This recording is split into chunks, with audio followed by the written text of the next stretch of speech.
11వ వార్డులో గుర్తు తెలియని కొంతమంది సర్వే పేరిట తన ఇంటికి వచ్చి డాక్యుమెంట్స్ అడిగారని, అయితే తాను ఇవ్వలేదని, ఇంటి సర్వే అన్నది ఎంతవరకు నిజమన్నది ప్రభుత్వం ప్రకటన చేయాలని బడే సూర్యనారాయణమూర్తి విజ్ఞప్తి చేశారు. వారిచ్చిన నోటీసు మీడియా ముందు ప్రదర్శించారు. తెనాలి పురపాలక సంఘం కానీ రాష్ట్ర ప్రభుత్వం కానీ ఇంటి సర్వేలపై ఎలాంటి ప్రకటన చేయని నేపథ్యంలో కొందరు వ్యక్తులు తమ ఇంటికి వచ్చి ఇంటి సర్వే చేయాలని, ఇందుకు సంబంధించి మీ డాక్యుమెంట్స్ ఇవ్వాలని కోరటం జరిగిందని, తనకు అనుమానం వచ్చి ఇవ్వలేదని 11వ వార్డుకు చెందిన బడే సూర్యనారాయణమూర్తి తెలిపారు.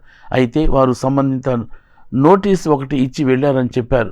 ఆ నోటీసులో ఎటువంటి ఆథరైజేషన్ లేకపోగా, సమాచారం తెలుసుకునేందుకు కనీసం ఫోన్ నెంబర్ కూడా లేకపోవడంతో మోసంగా తాము గ్రహిస్తున్నట్లు ఆయన తెలియజేశారు. ఇదే నిజమైతే ఆథరైజేషన్స్తో వారు వచ్చేవారని, కానీ అలా జరగలేదని ఆయన చెప్పారు.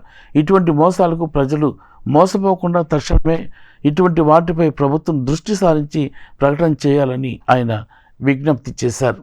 నా పేరు బడే సూర్యనారాయణమూర్తి అండి. నేను తెనాలి 11వ వార్డు కాపురస్తుడిని. ఇప్పుడు ఈ విషయం ఏంటంటే, ఎన్నో సంవత్సరాల నుంచి నేను ఇక్కడ స్థలం కొనుక్కొని ఇల్లు కట్టుకుని ఉంటున్నాను.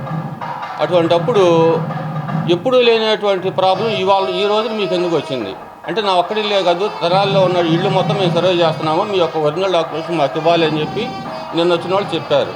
వాళ్ళు ఎవరనేది నాకు తెలియదు.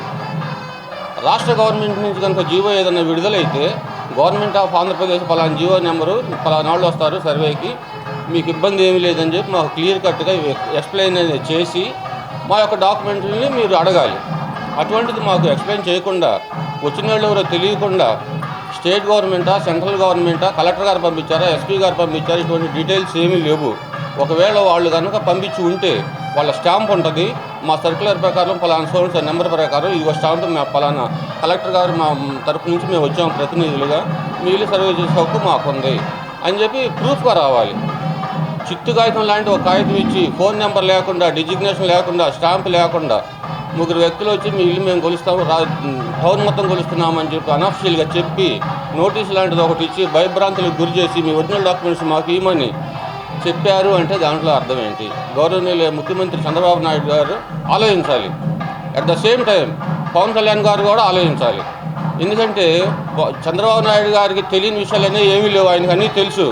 పవన్ కళ్యాణ్ గారిని ఒక పావులాగా వాడుతున్నాడు ఎంత మటుకి. నీ డిజిగ్నేషను, నీ స్టాంపు లేకుండా నువ్వు ఎవరు అని చెప్పి నాకు కాగితం ఇచ్చావు. దీంట్లో ఈ కాగితంలో కనీసం ఫోన్ నెంబర్ కానీ, డిజిగ్నేషన్ కానీ, జిల్లా కలెక్టర్ గారు అధికారికంగా వచ్చారు, రాష్ట్ర ప్రభుత్వం తరఫున వచ్చాము, సెంట్రల్ గవర్నమెంట్ తరఫున వచ్చాము, లేదా ఇంకొకరి తరఫున వచ్చాము అనేది అధికారంగా ఏమైనా ఉందా? మేము నన్ను సంప్రదించాలంటే ఫోన్ నెంబర్ ఏమైనా ఉందా? ఇక్కడ ఏమీ లేదు. ఇది ఒక నోటీసా? ఇది అంటే ప్రజల్ని ఏం పిచ్చోళ్ళు అనుకుంటున్నారా? ఓట్లు వేయించుకుంటే మీరు ఇదైపోతారా? అట్టా కాదు. ప్రజల శ్రేయస్సు కోరేదే ప్రభుత్వం.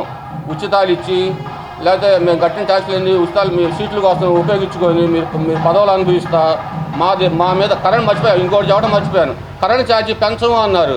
ఈ నెల నుంచి కరెంట్ ఛార్జీ పెంచారు.